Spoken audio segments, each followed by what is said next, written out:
Here we go. Hit that live button. All right, everybody, what's going on? So today, we have a very, very special guest. So you are all here because you're either an entrepreneur or you want to own your own business someday and want to live life on your own terms. Now, you might have confusion on what kind of business you want to own, or if you have a business, you may be confused as to how to grow your ideas into like a really profitable business, a seven-figure business. You might experience quite a bit of confusion on your ideas and how to be successful with them. And that's why I invited my guest, Elizabeth Frisch, here today. Now, Elizabeth is a self declared recovering chemical engineer. She's a CEO and founder of the Thrival company, which helps companies make their big ideas a reality. She's helped companies for the last 20 plus years, and she's worked with a wide variety of clientele from the US military to government agencies to Fortune 500 companies. And she's also written a must read, phenomenal book. It's called Mission to Millions, taking your big ideas and making them a reality. As a matter of fact, Elizabeth has created, at the very least, a seven-figure business doing this. How do I know this? Because she is also a very well-known member of the notorious mastermind group War Room, which requires you to have a seven-figure business to even qualify to join the group. So today, she's here to help us light the path and help us take the ideas in our head and make them successful in the real world. Elizabeth, thank you so much for doing this. Oh, well, thank you for having me. You know, I love you and you know I want to support your entrepreneurs because I am going to be a serial entrepreneur until the age of 125. That's what I'm talking about. Yep, don't intend to retire. Love it. There, like, just live out that purpose. Mm-hmm. So, Elizabeth, like, back us up here. Like, walk us through the moment where you realized that you had to move from being, a chemical engineer to being a business owner. You know, I had, and I believe God has a big sense of humor. And back in 2002, I was at the pinnacle of my career working with actually a state agency that I was interested in potentially being the head of someday. I was working with the legislature. I had my career pretty much in exactly the place I wanted it, right? And then, you know, you get kind of comfortable. And my husband and I looked at each other and was like, well, we're not getting any younger. I was actually 29 at the time. And we decided to have kids. And what I discovered rapidly is uh, the workplace, when you birth a child that has issues, doesn't support you being a mom and working. At least it didn't in 2002, right?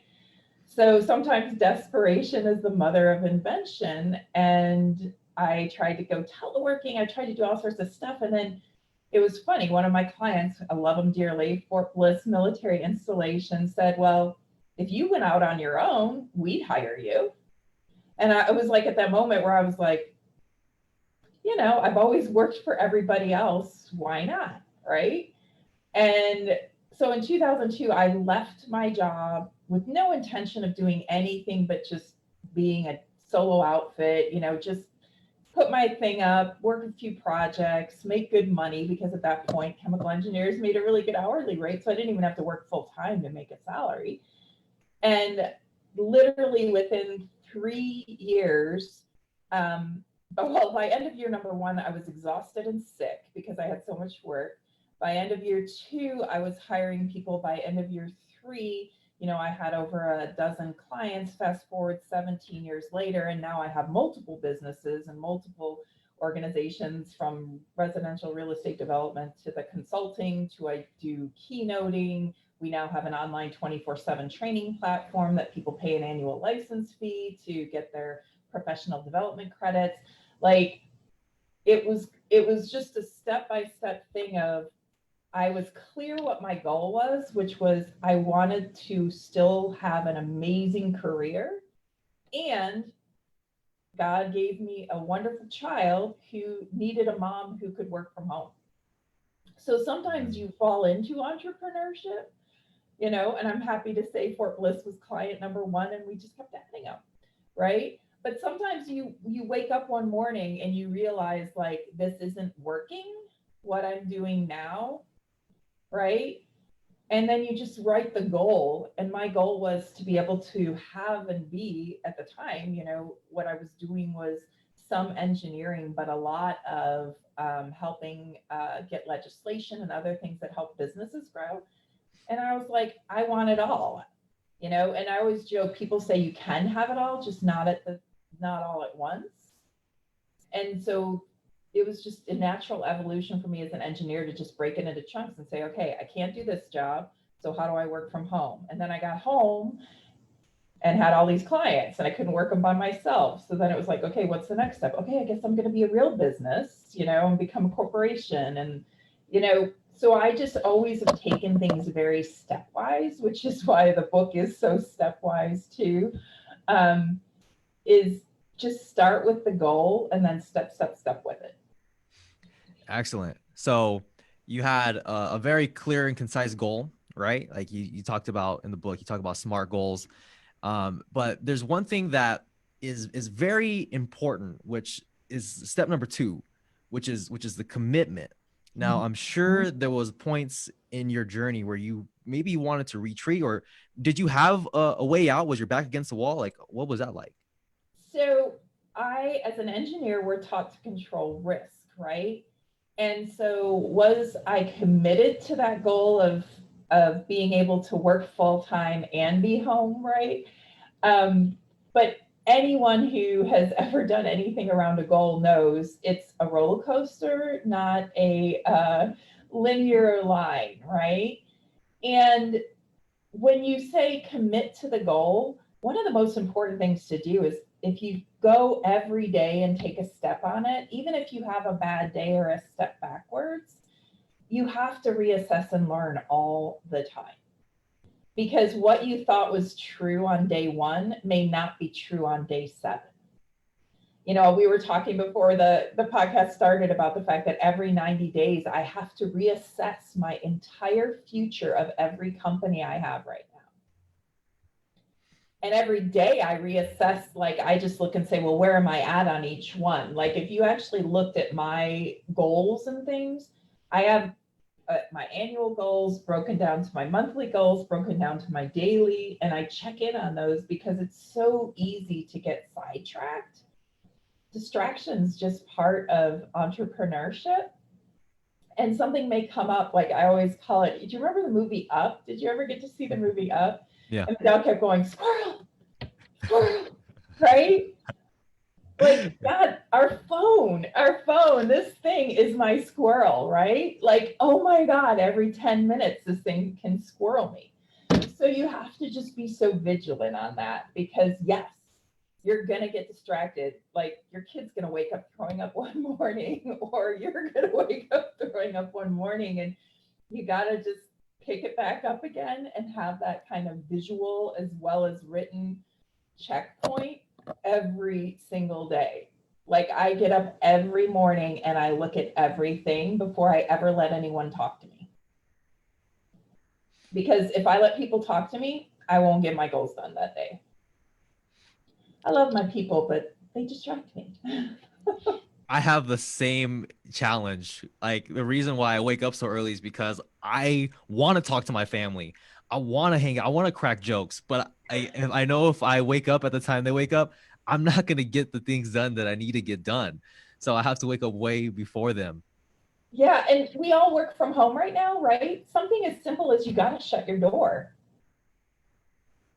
I had to build a physical door. I have an open office in my house up until Christmas. And I finally realized if I couldn't slide the door shut, I couldn't actually put a boundary, you know? And I'm 17 years working from a global company from my house. And I literally last December finally built a door. Wow. Mhm. Wow.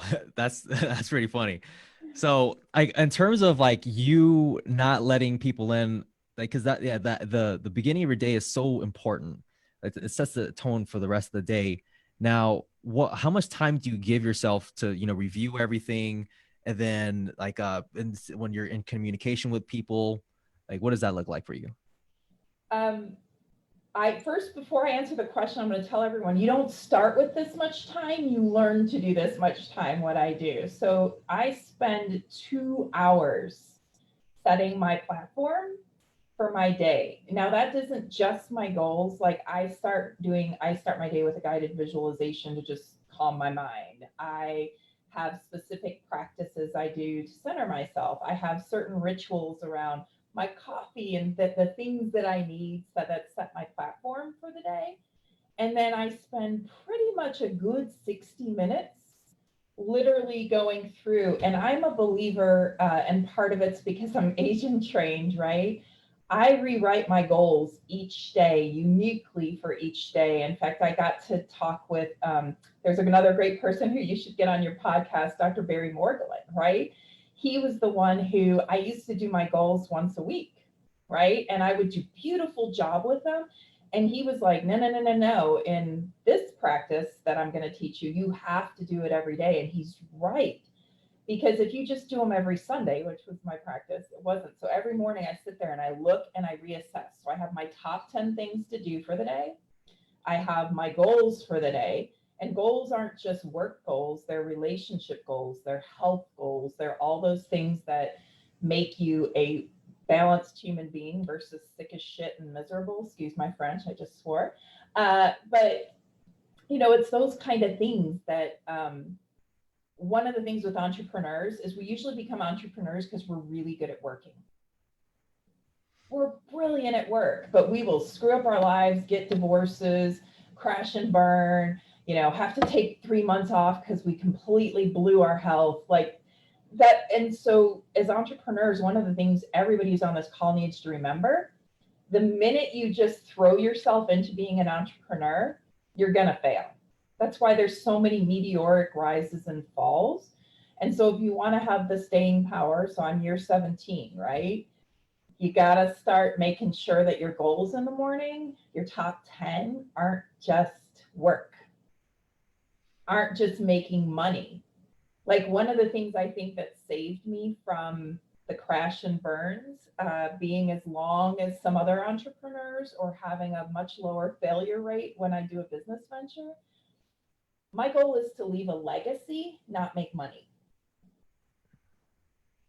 And when you start chasing those money unicorns, you're going to get burned, because not only does it show up and bleed out of you and everyone you talk to because you're always worried about getting money out of people, but most people want to leave a legacy, make a difference, change their life, change others' lives. And that's where we as humans can connect. And in the morning, that's how I ground myself, is I'm like, okay, I am going to have win-win conversations today. That's one of the goals I write. Because if I don't have win-win conversations, we all know competition is out there, and there are people who don't care whether you get what you want or what you need. Mm-hmm. Wow.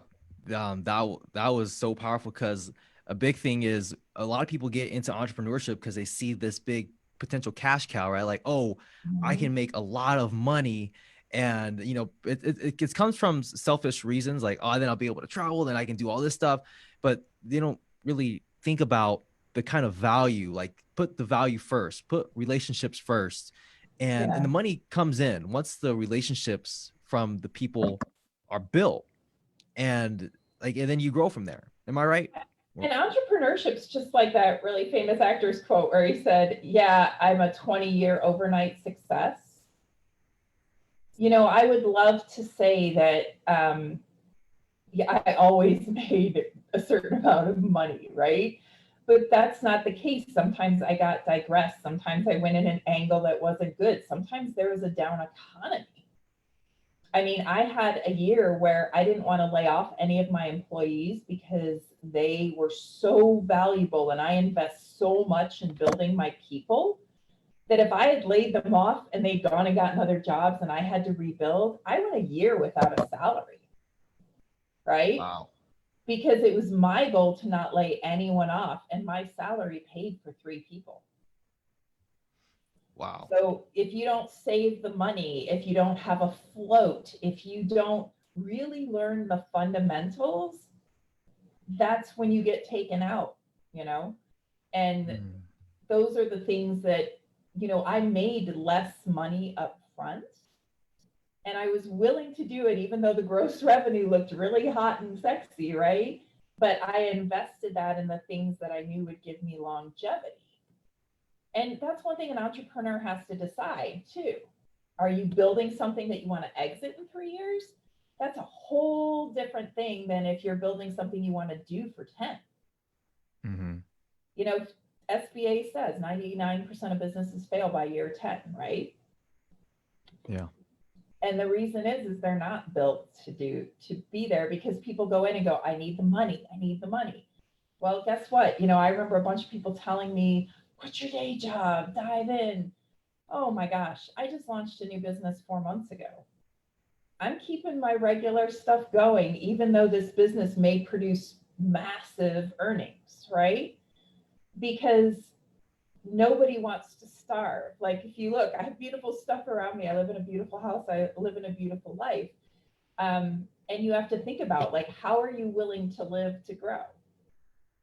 Also, because a lot of entrepreneurs think, oh, it's going to take me 90 days to do X, or 6 months to do X, instead of thinking about, well, what if it takes me 12? What if it takes me 2 years? Like, Elon Musk is one of my favorite quotes, because when he approaches a problem, he uses physics. So Elon Musk is a geek, total geek like me, right?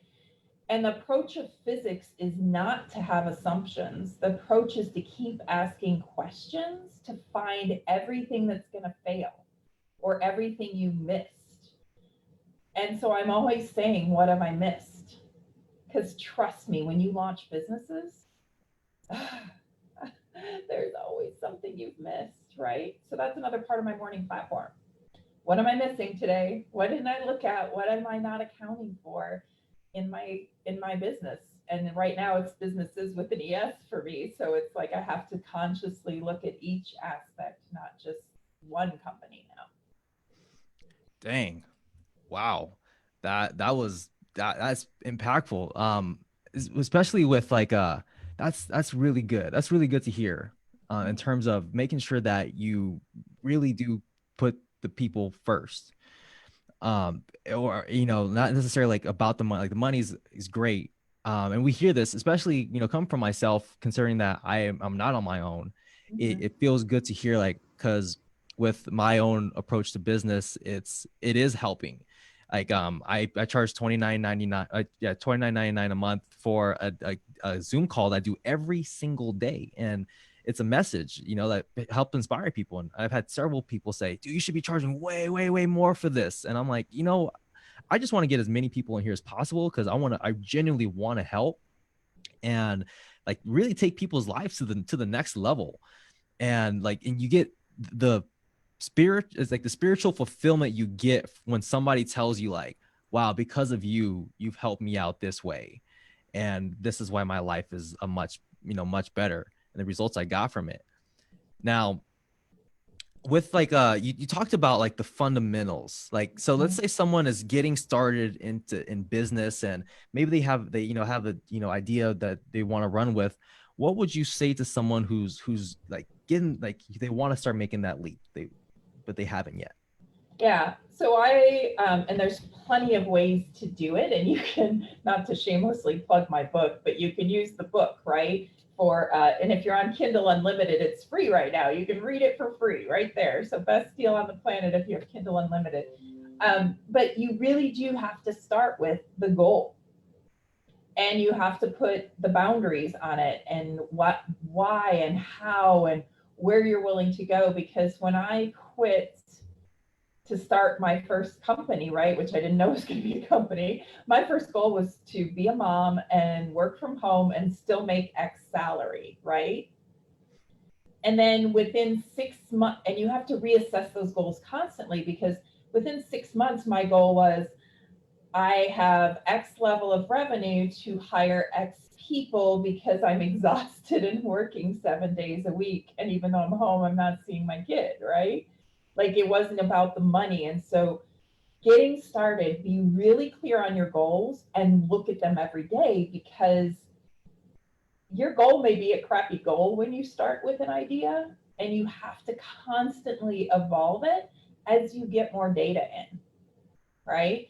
So, number one, if you want to go out and be an entrepreneur, write your goal, and I'll put an S on it because it's rarely just one goal. But you start things off of pain points, yours or others, right? So once you like, and sometimes just start with you can do your emotional vomit on all your pain points and then look at it and say, okay, now that that's all my pain points, what's my goal? And then So once you have your goal, then you have to look and say, well, how am I willing to live, eat, interact? Do I keep my job? That's where that Elon process of questioning. So, like, dump whatever's in your head out, get your goals, and then question everything. Well, what if this takes me this or not that? What do I need to live on? And just, and then again, answer all those questions. Then you've got a good platform to start stepping. So that would be how I would get started. It's how I start everything that I do, whether even if it's just taking a vacation. That's become my life platform. wow. Now with the goals, Mhm. do you, because I write down my goals every day as well. I got that from Grant Cardone, and I write them as if I've already achieved them. Now, when you write down your goals, are they more so like 5-year goals, 10-year goals, or is it more towards like what does actually seems achievable in the next 3 months? Like what do your goals look like when you write them down? Yeah. I believe in writing goals for better than you can imagine. And again, I'll give Dr. Barry, he modified my belief in that once I studied the Lao Tzu approach, which is what he teaches. And I don't write my goals like they've already happened. I actually, that's where I differ in kind of my practice. I write my goals for what I want to happen, and then I break them down each day into daily action. So, like, right in the front of my goals book, and in fact, like, you don't have one of these, like, I'm gonna just show it because it's sitting right by my desk, right? I pick what I have, and if you open it up, like, I have my year of goals in it, my main goals. And then this is what it looks like to do. Oh, let's see if I can get Oh, I'm going to see if I can get my camera to focus. Like, this is like the level of every day I'm writing a minimum of 2 to 3 pages. Once I have those big goals that I know I want to do for the year, then my daily goals ripple off of that. And then every evening I measure myself against it. How do I do on a scale of 1 to 10? Not make myself wrong. Um, because I feel like I'm not a big fan of The Secret. I'm an engineer. The Secret, it talks about manifestation. Well, to me, The Secret left out the secret. Okay, like The Secret says, just put the picture on the wall and look at it. Well, if you start interviewing anybody who's gotten that car or that $1 million house or gold plated life, they took a lot of daily actions that led up to that, because there's a ton of people who have the pictures on their wall and they've been staring at those same manifestation pictures for 15 years. So so there's kind of that aspect of goals, but if you don't take action on it, and even if you have to keep your day job, right, what's it look like to spend 30 minutes a day working on it, on your next thing? you know that's how, when I had to make the leap from single person to a business that I didn't know how to run.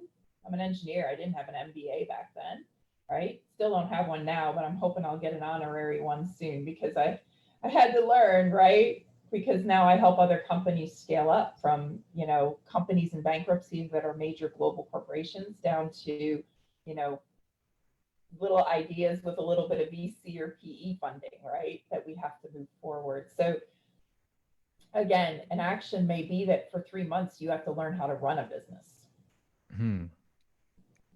So another big thing that I know that helps out make your ideas a reality. You talk about this in the next practice after commitment. You talk about communication, which is everything. To be able to communicate your ideas effectively. And typically, when someone doesn't jump on it, it's because they're still unsure about what is it that you actually do.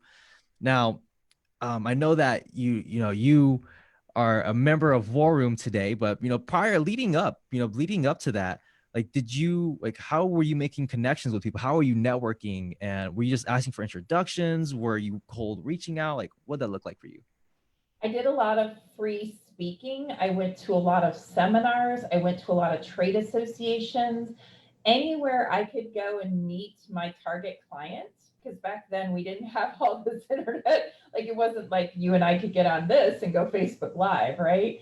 I just put myself into those groups. I would join them. I would come speak. I got involved with my local chambers, trade associations for my kind of business were amazing. I just joined,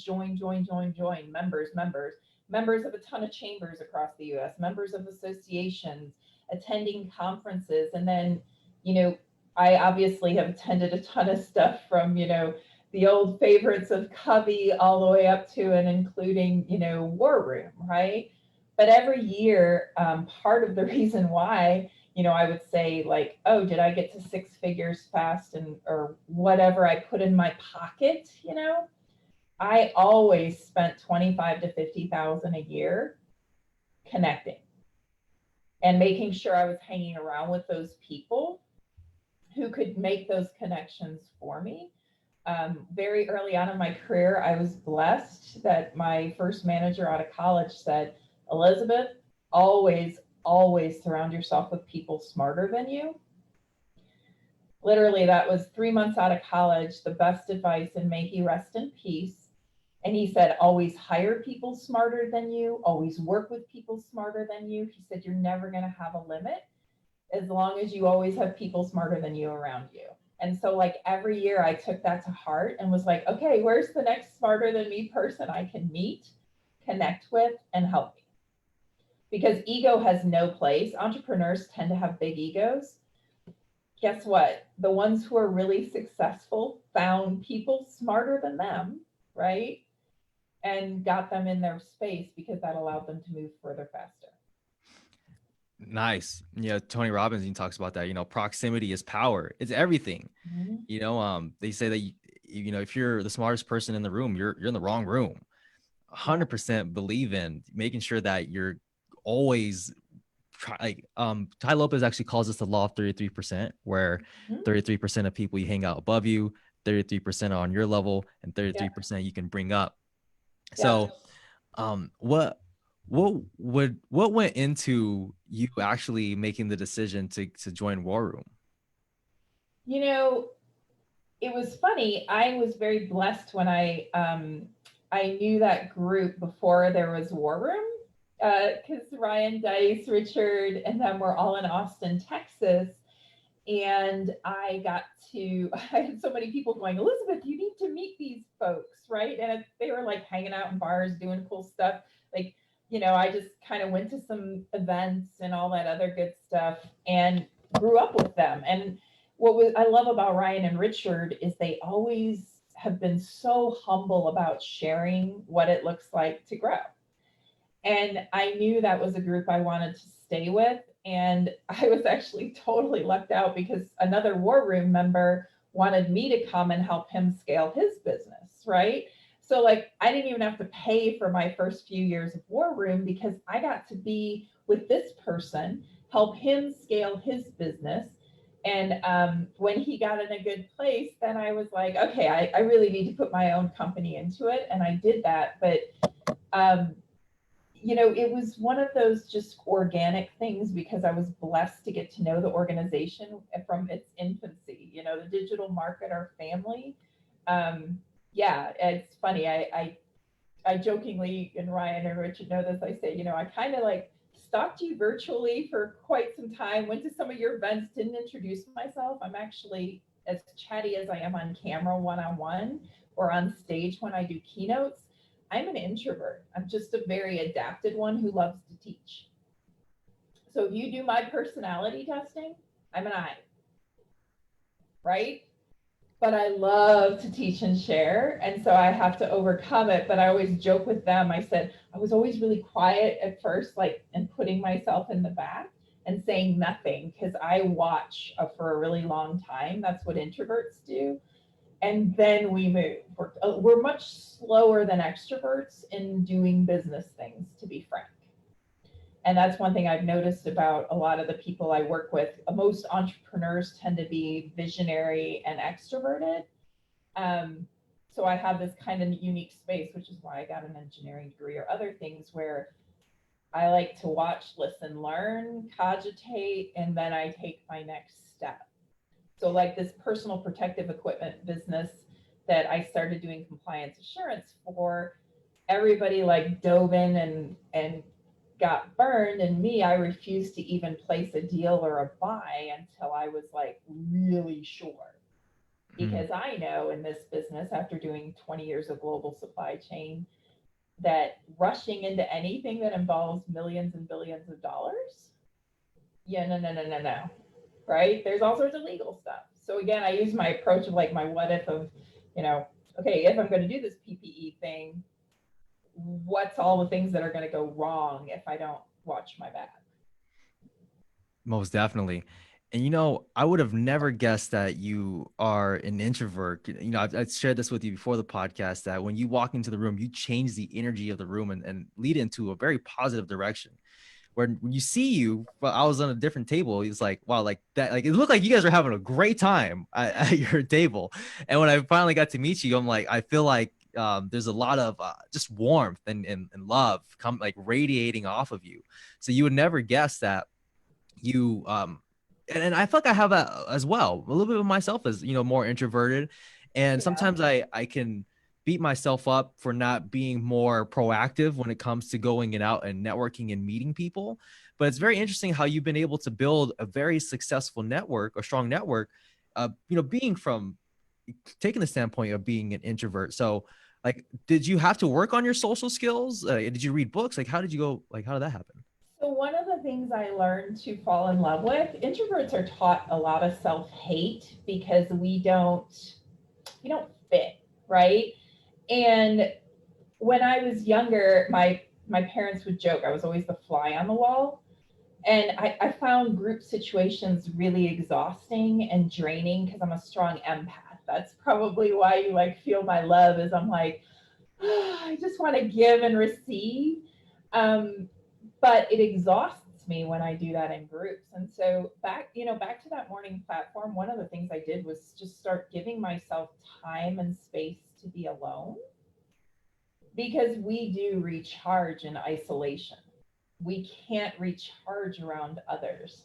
So if you went out to my backyard today, now that I'm stuck at home and surrounded by people all day long called my family, like I loved traveling because I always had hotel room quiet time. So I didn't care that I traveled every other week. I loved to go to my hotel room or wherever it was because I get to travel some pretty beautiful places, the beach or whatever. And I would spend hours by myself, not talking to anyone. And now that I'm home for the pandemic, right, can't travel, I'm doing everything virtually. I'm training, keynoting, everything's on Zoom or project teams or whatever. I've now made my backyard into that space. So I've made like a little mecca and I go out there by myself in the morning. Turn on the fans. It's summer. I don't care. But really, whether you're an extrovert or an introvert, how you get your energy and restore your energy needs to be honored. And that's another thing that we entrepreneurs kind of forget is like there's this whole part of honoring what you need to keep your energy up that we forget. Extroverts get depressed. Like extroverts who are stuck at home right now during the pandemic, this is a struggle. I'm married to one, right? And so I have to honor his needs for socialization, just like I have to honor mine to go out in my backyard, shut the door, and be by myself watching the birds and doing my goals in the morning. Solid. So you've created that space for yourself. So, so, so important. Yeah. Um, let's here, let me look in the Facebook group for everyone who's watching. Um, Go ahead and leave some questions while we're going on about this. Let me scroll up here. Let me see.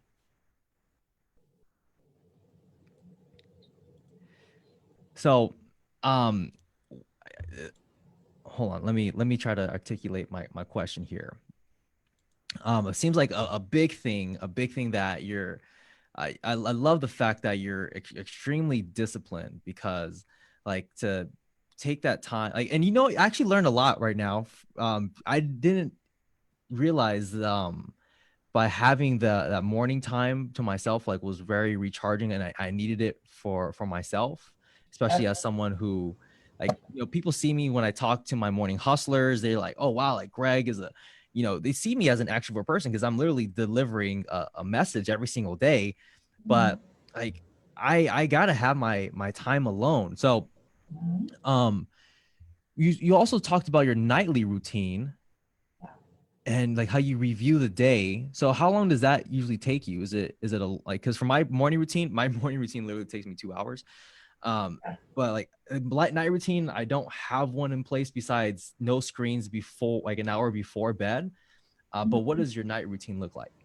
Yeah, so my night routine, first and foremost, if you don't have a little software called Flux.io on all your devices that automatically turns off the blue light at sundown, like an hour before bedtime is actually not enough to calm for blue light. And so I've got Flux.io on all my devices because I don't have to remember the minute sunset is triggered, it pulls all the blue off my screen, whether I'm looking at my phone, my computer, or whatever.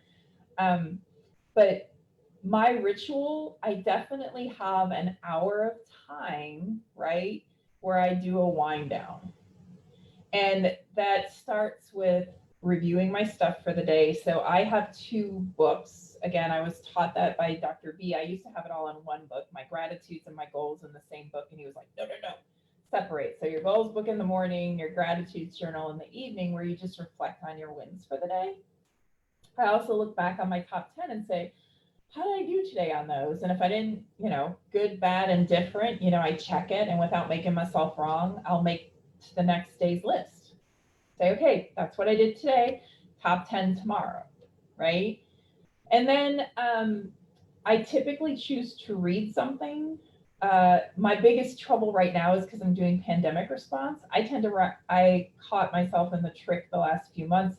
I've been reviewing all the medical stuff before I went to bed. Don't recommend doing anything that's saving the planet right before bed because I that does disrupt your sleep. So what I do now is I pick something like right now I'm reading the Alexander Hamilton, not the big, huge, thick tome that the musical was based on because the musical was so inspiring to me, and it has so many themes and it's so deep and I've watched it so many times that I really wanted to understand how incredibly flawed people really did birth an amazing nation, right? And as entrepreneurs, guess what, guys? We all have our jerk sides. We all have our bad sides, right? And so I try to do something that helps remind me of doing great things. And then I actually have supplements I take at bedtime. I am a avid, I have my little bit of CBD and my turmeric and my melatonin and my ashwagandha, and because that just helps me sleep. And then I do a 20 minute guided visualization. And typically I'm asleep before it's over, but it's on my phone. In fact, if you guys haven't pulled, there's an app called Energy for Success. They have free visualizations on it, everything. I actually helped build that. That was one of the things I did for Dr. Barry when he let me come to War Room for free. I helped him build out his online stuff. So it was a win-win for me because I always wanted an app that had like really good stuff I could do at bedtime. And he was like, sure, I'll come to War Room. And then I built the app on the side for him because I do IT stuff, right? So I knew how to do it and lay it out. But and then, like I said, and then I go into my sleep. And then I also write goals for sleep. I sleep deeply. I don't. I have wonderful, amazing dreams. I wake up feeling great in the morning. You know, if you looked at my bed, I have a beautiful. Like I invested in like the best bed to sleep in because guys, our longevity. If we don't sleep, look, it takes years off your life. So invest in your sleep space. If you don't have good sleep space as an entrepreneur, you are already starting the next day at a disadvantage.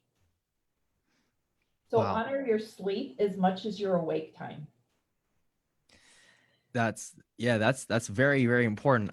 Really quick, I would love to meet Dr. B as well. You speak highly of this person, and I'd love to Yep. hear about like the goal setting and all that. And with evening, as far as taking melatonin, you can take that because I've been taking that for the last week because I wake up at 3:50 in the morning, and I've been going to sleep at 7:30 Uh-huh. because I needed to get my 8 hours. Yeah. But I've been taking melatonin, but I'm like, I don't know if I like to be dependent on it. Like, so is it? Oh, it's okay to take melatonin each night to help you I'm sleep? gonna say I'm not a doctor. I take melatonin when I feel like I'm deficient in melatonin. Um, I actually kind of and give Dave Asprey a boost. Um, Dave Asprey, I got to meet actually through Dr. Barry, and he has something called Zen mode. It's got a mix, 5-HTP and some other things. That's actually my go-to sleep thing. The melatonin I find, I get really active dreams, so I can't stay on it indefinitely. So I like to kind of I use it when I know, and you know when you're deficient in melatonin because you'll keep waking up, right? You can't ever get into that deep dreamy sleep, the sleep that we all need. Then take melatonin for a spell, but that's not something I take daily. Usually for me it's a serotonin thing, so HTP helps, and some of the more holy basil, some of the more traditional stuff. But definitely, I would defer to Dave Asprey, who's done years of studies on all those things and worked with doctors versus take my advice. I kind of, like I said, surround yourself by people smarter than you. So, Yeah. Dr. Barry and Dave definitely have the health thing much more laid out than I do. And Dave Asprey, is that bulletproof coffee? Yep. Bulletproof coffee. That's what he's known for. But he has some amazing articles and supplements and other things. Like I try not to eat. I'm a intermittent faster. So I use he's got a great thing called fat water that I just sip on because I try to do a 12 to 18-hour fast each day between eating, just because they show it's good for your health, you know? And everybody shows it now. Like you can go to American Diabetes, AMA, everybody's big on this intermittent fasting thing. So, again, you just have to figure out what works for you. Every entrepreneur is going to be different. I know my health issues are uniquely mine. Yeah. And you know what I know? I heard this from a man named Alex Becker. He was saying that the digestion takes a lot of energy. So again, when you like was starting the day off with the big meal, that can really slow you down. So I've been Yeah. doing the same thing with the intermittent fasting. It's like it's great because I do it for like the energy purposes, how I feel. I should do a lot more research in terms of knowing. Well, and that's why I do it is I don't get nappy, I don't get sleepy, I don't have any mid-afternoon lows because my main meal happens, around 4 o'clock and I'm already wrapping. And then, to your friend's point, because he's so right, you also stop eating more than 2 hours before you go to bed because you don't want to be putting energy into digestion while you're sleeping either. It disrupts your sleep, So, like I said, be as smart about your sleep time as you are about your awake time because as an entrepreneur, I can already tell you, like, I dream and solve things in my sleep all the time. If I don't calm my brain down, not that that's bad. Sometimes I wake up in the morning and I've completely solved my problem from the night before, right? Um, but if it disrupts my sleep, then now I have a deficit. And that Yeah. next day is just that much harder to do. Yeah, it can be tough, especially as an entrepreneur. You get excited before you go to sleep sometimes, right? Yep. Um, and Hal Elrod, he said that in the book Miracle Morning that you wake up with the same thoughts you went to sleep with. So Mm-hmm. yeah, oftentimes or sometimes, the problem like sometimes you're like trying to solve it, but then in the morning it's so obvious to you. You're like, how did I? So it's very interesting to ponder Well, that. you unconsciously set a goal to solve it. Like I do that sometimes. Sometimes I'm like uh, worrying, right? Nothing ever is good comes from worrying. Just write the goal, tackle it when you can. That's one of my blessings. I grew up in a family that were like chronic worriers, so I developed an allergy to worrying because Mm. it was so exhausting to watch my whole family like just I mean, they probably should have all been in therapy, right? They worried so much. And so I was like, I'm not going to worry about it. I'm just going to do something about it. I love it. So, like, when you got into start diving into entrepreneurship, how was that for them? Was it a lot of support? Was it like, wait, all right, like, what? No, no, oh my gosh. I come from a very conservative family. My dad put his money in the bank, didn't believe in the stock market, didn't believe in real estate, They were both government workers, very conservative Catholic.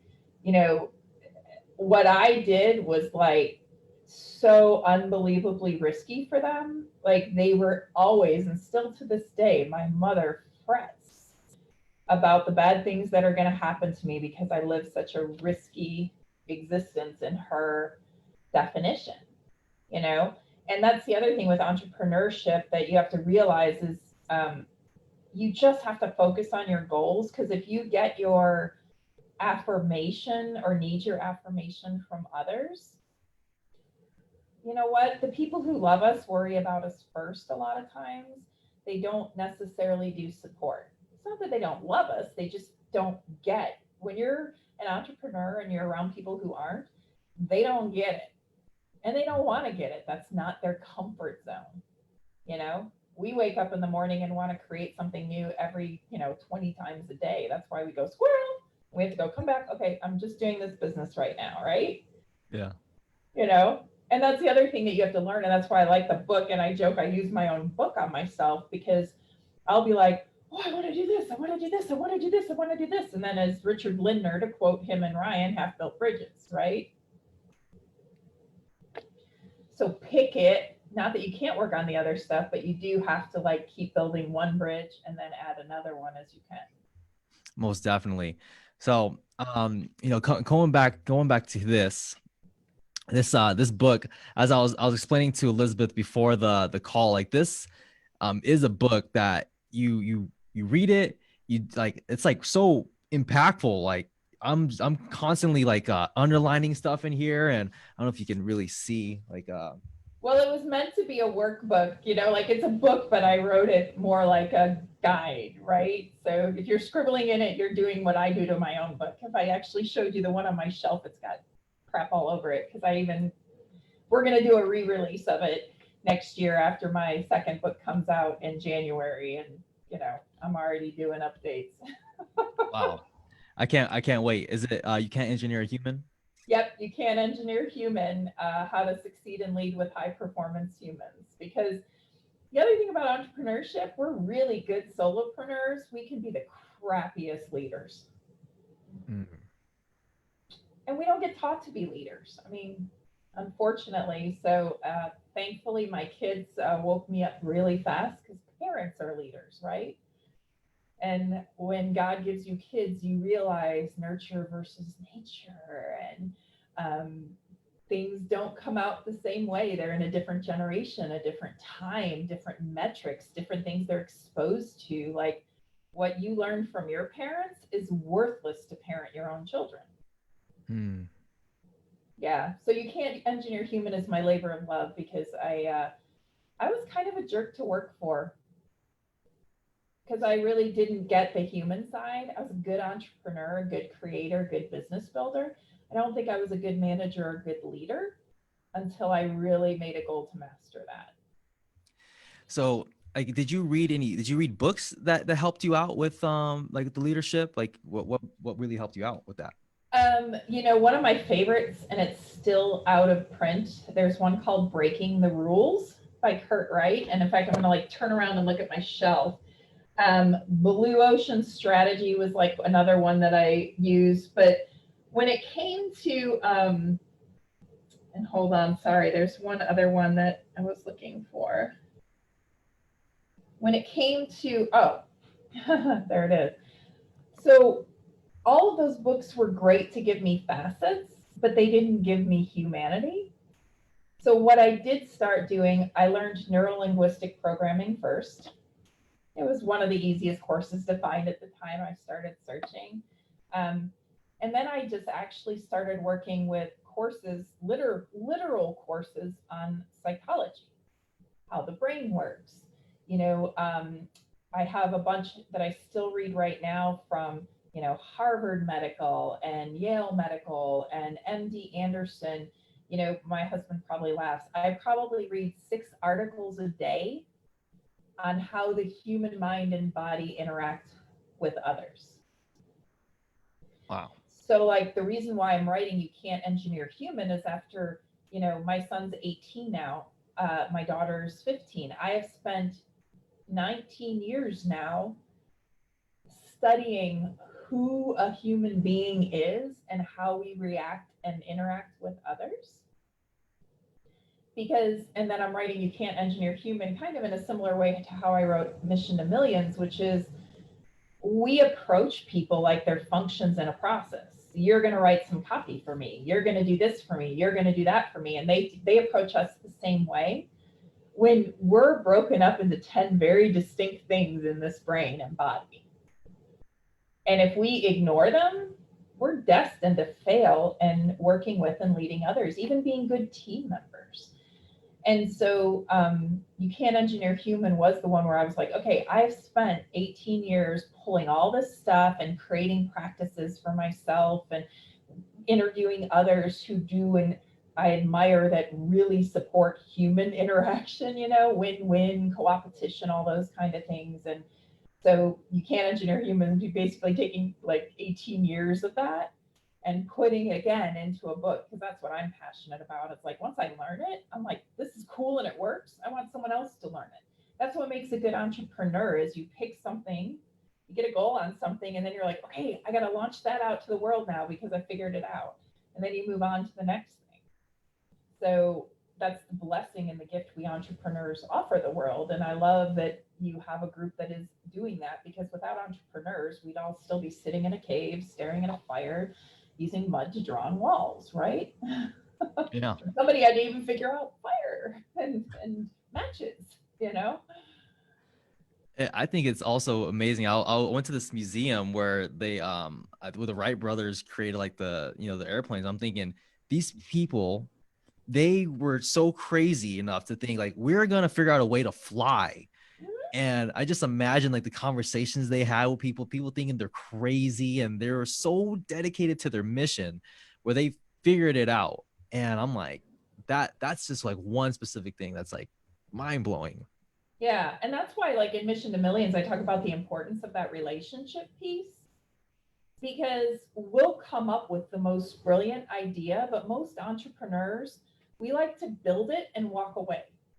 We're very ADD around things, right? So if you can't manage, execute, put in a structure for a team to take it over, most entrepreneurs end up very miserable. That's why, like, when I go in and help companies do scale ups, sometimes the first CEO, really, they only have about a 3-year lifespan because they're just builders and imaginers and expanders. They can't keep the company going and being profitable. They need to be moved on to something else that allows them to be that side.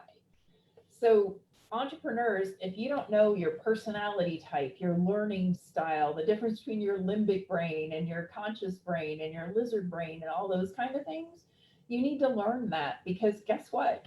We're only outside of our very primitive realm for a very short period of time, right?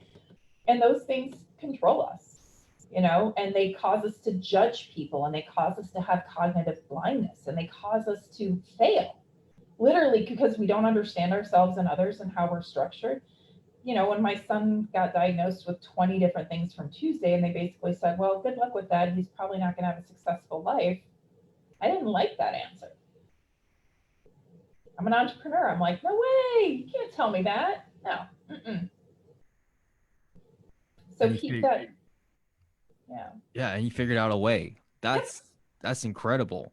And to see the really the we I hear this. I don't have kids myself, but I hear this the transformation kids have for something like just completely transforms. And I know that when we went to the War Room event, you're talking about how your life was transformed when you're looking at your own baby. And Oh we'll yeah, I yeah, remember. right, yeah, you're looking at William, right? Was it? Yep. Yeah, and then you're like, I don't understand you. um and that really sets you on a huge path to learn so much. Like this, I'm attempting. Well, I purchased Charlie Munger's Poor Richard's Almanac because he talks about the 25. He talks about 25 cognitive biases that we have. I believe that we have so much more.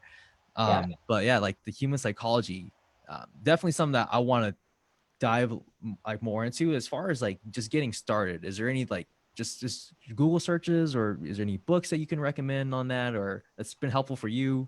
You know, this is why, and I hate to say it again, but get Dr. Barry on, because Lao Tzu, like if you can find one of the, not the translations of Lao Tzu's work, but some of the interpretations of his work, that actually, I have to give the Chinese credit. They figured out a lot of stuff way before we did, and then we lost it, right? Because of all the things that came into play.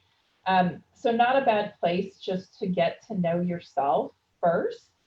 Um, I will, and you can post it on after this thing goes live. I'm going to send you a couple of the other things. Was a beautiful article called "Your Mind is a Rainforest." I'll find you the link to that really set me on the journey, because we think and try to put everyone else in our framework. Why I walk into a room now and I'm not exhausted and I'm just myself, and I, like, you can feel that when I come into a room, is I am now so in love with the complexity of humanity that even when I have a conversation with a difficult person, it's a game for me to figure out what context they're coming from, which is why I'm writing You Can't Engineer Human, is because when you learn what is humanity, then the game is just to figure out where they're at in their 10 facets of being human. And then once you figure it out and you get to, like, even someone you like, entrepreneurs, guess what? Do you know you can work successfully with people you hate and wouldn't have as your friends?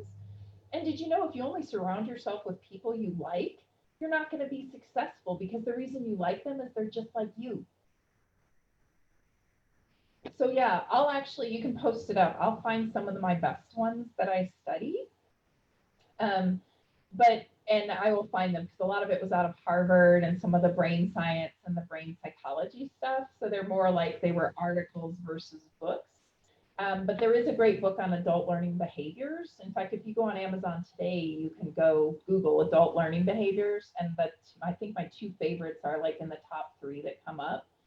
Like if you do nothing else but learn adult learning behaviors, because most of the people you're dealing with are adults, you're going to be a better communicator.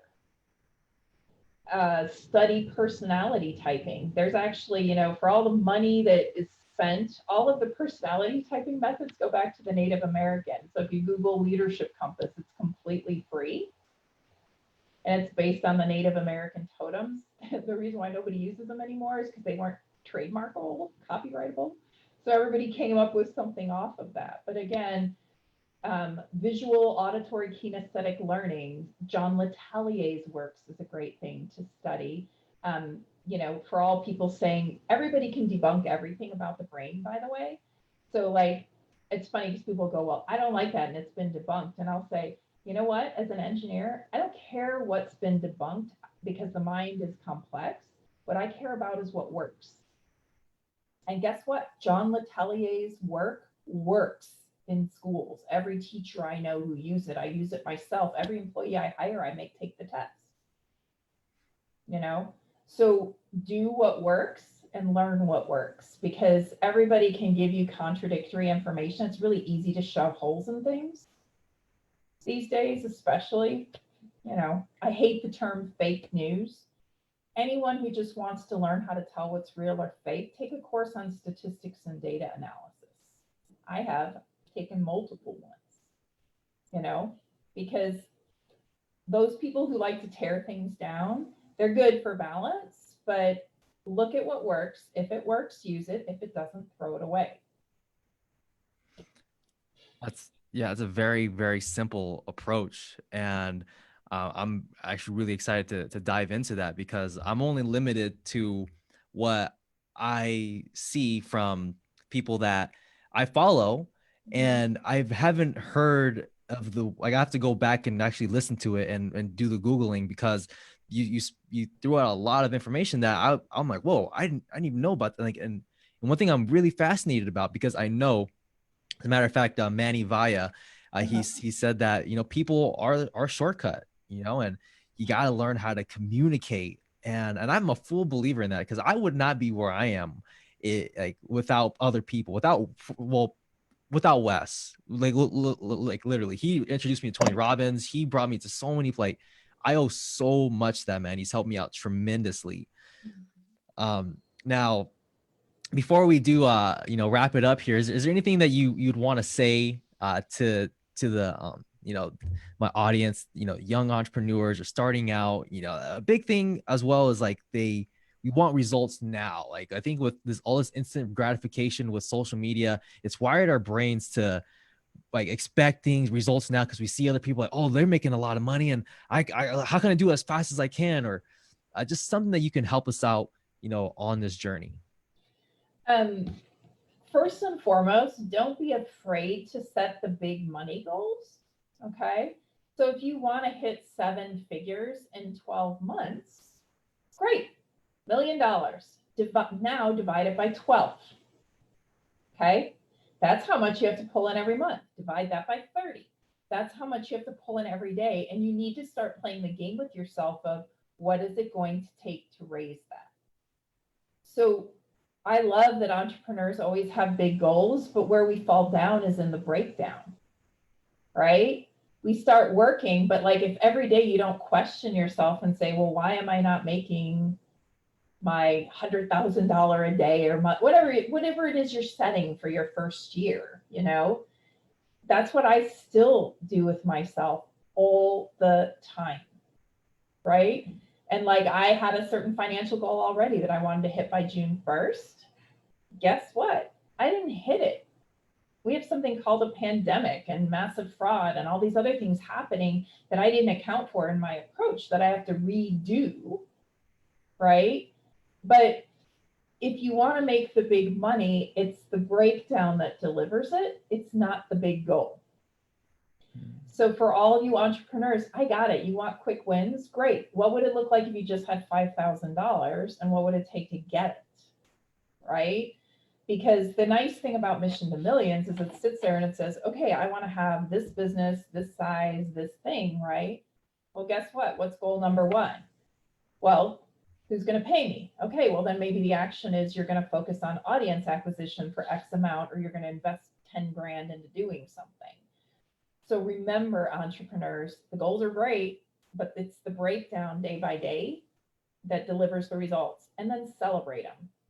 That was one of the best things Dr. Barry taught me was, girl, you're great. I could put you in Vegas, teach you any game, you'd figure it out and get the money, but you're still going to be pissed off, exhausted, and burnt out because you never celebrate it. You're always going for the next goal, right? I'm very endpoint focused, and you got to learn to love that journey too. So my second piece of advice would be love the journey, folks. If you're just waiting to be happy when you hit 7 figures, you're never going to hit 7 figures because you're going to beat yourself up and burn out in the meantime. And then my last thing would be become as in love with learning people as you are with learning whatever it is you want to create as an entrepreneur. And then you'll get there. Because again, solopreneurs fail. People who lead and have teams succeed. And I'm proof positive. I have 10 wonderful employees. I wouldn't be here without them. And I have other ones on my other companies too. I'm just thinking about my day job, right? So again, we're not doing it alone. Solopreneurship will never get you 7 figures. Unless you like to just play the ClickBank thing and traffic and buy lists. I do know some people who do that and they're happy with it, but I'm guessing most of your viewers have something else in mind besides that. Most definitely. So again, Elizabeth, thank you so much. For those of us watching and listening, pick up her book, Mission to Millions, taking big ideas and making them reality. Phenomenal book. As I mentioned, it's a great book. Like as you how you describe it on here is like the breakdown. This is literally a breakdown, and you're like, because now I'm thinking, oh wait, like this is what I need to do with my morning clusters. This is what I should do step by step. So, highly recommend it. Like for any entrepreneur to read, especially like anywhere on the journey, but especially in the beginning of the journey, because that's like I feel like I am more enlightened because I've read this book. So, again, Elizabeth, thank you so much for coming here. Thank you for having me. Always good to talk to you. Likewise.